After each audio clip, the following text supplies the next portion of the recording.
This is our new plugin. It's called Attack Softener. I'll show you what it does on the guitar.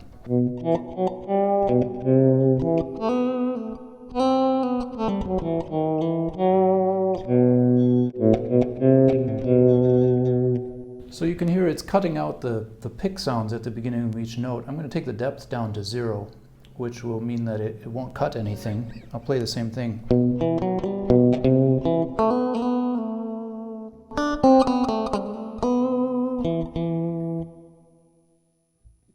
You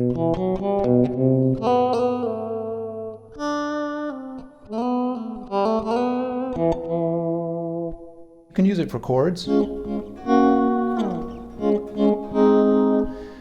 And this is something that's been done a few times before with other plugins in a way. There's a plugin from Electro Harmonics called Attack Decay. In the demos, I don't own that plugin, but in the demo videos that I saw of it, it wasn't as fast as this one. So they weren't able to, at least I wasn't seeing people playing that kind of fast legato in the demos. I saw them either breaking notes apart like that or playing more slowly. And I think that might be partly because this is digital. It has a tiny amount of look ahead, which really helps. And also because we did some things with dynamic filters that would be difficult to do in analog. In fact, it was quite difficult in the digital domain also. As far as how this works, it's very similar to a transient shaper in the sense that it detects when a note is in the attack portion, and then it cuts the volume of that note down. The difference between this and a transient shaper is simply that this cuts a lot deeper, so that you're cutting down, completely eliminating the attack rather than just softening it. And that's something that I tried a few classic transient shapers before I built this just to see how they did. I tried, especially I was looking at the SPL one because that's one of the more famous ones, and also I looked at the Fred Anton Korvist one on iOS. Both of those are excellent transient shapers as far as I know, although I didn't run test suites on them, but they sounded good to me. But they don't actually cut the whole attack off. They just sort of reduce the volume of it.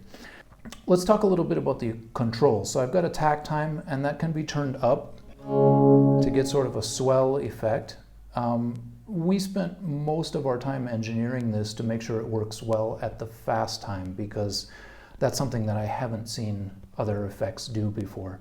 And so that's what I really usually use with this effect is that low attack time. With depth, you've seen you can turn the effect off, which isn't very interesting, or you can try. You can use these low settings, and it's similar to a transient shaper, except that it's better at getting right at the beginning of the note. Or you can turn it up like. I like this where the attacks are, some of the attacks get more or less silenced, and then some of them get through, and it kind of depends on how you play.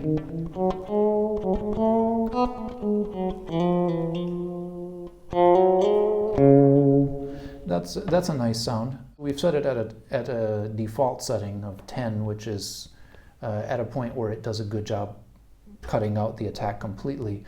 And then you can go above that, and that's useful for if you're playing really fast with a really short attack time and it's not quite catching all the pick noise. You can push it up a little bit higher just to make sure it gets the whole thing.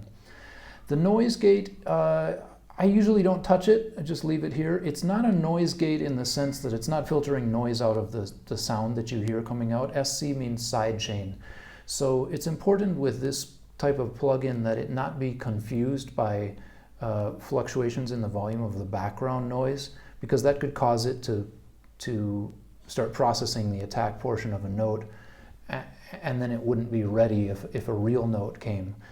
So this is something you just set at a place where it seems to work for you. The lower you set this down, the more effective the attack softening will be, but you have to set it up at least above where your noise floor is. And that's it. There's just those three controls. One of the things that I really like to do with this is to run it in series with a compressor. So I have the attack softener first, compressor is next, and then I'm going into a reverb. This is the EOS 2 from Audio Damage. Compression just seems to even things out, and it's really nice to have for soloing. The combination of the attack softener and the compressor together, they make it feel more similar to what you'd get if you had like a distortion going into a reverb for a kind of like a ballad solo sound.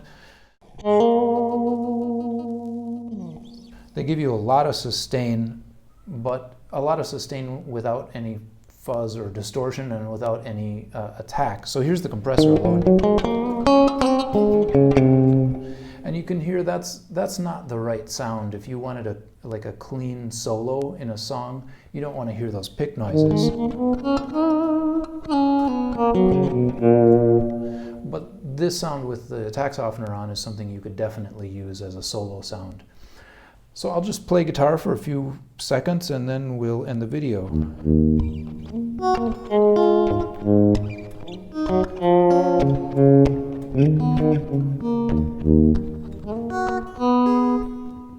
This seems to me like maybe it's attacking, it's softening a little more than I want. I'm going to take the depth down.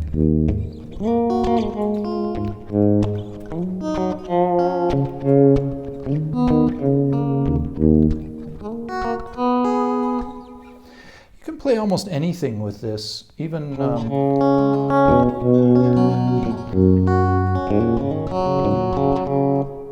and you can hear when there are a lot of strings ringing out, like when you strum a chord, the subsequent notes in the chord, sometimes some of the attack gets through, but it's definitely different than when you don't have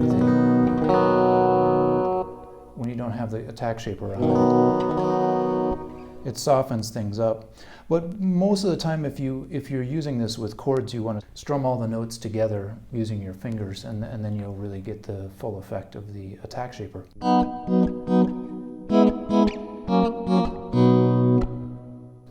So I think we'll stop the video there. If you like this kind of sound, check out this app on the App Store.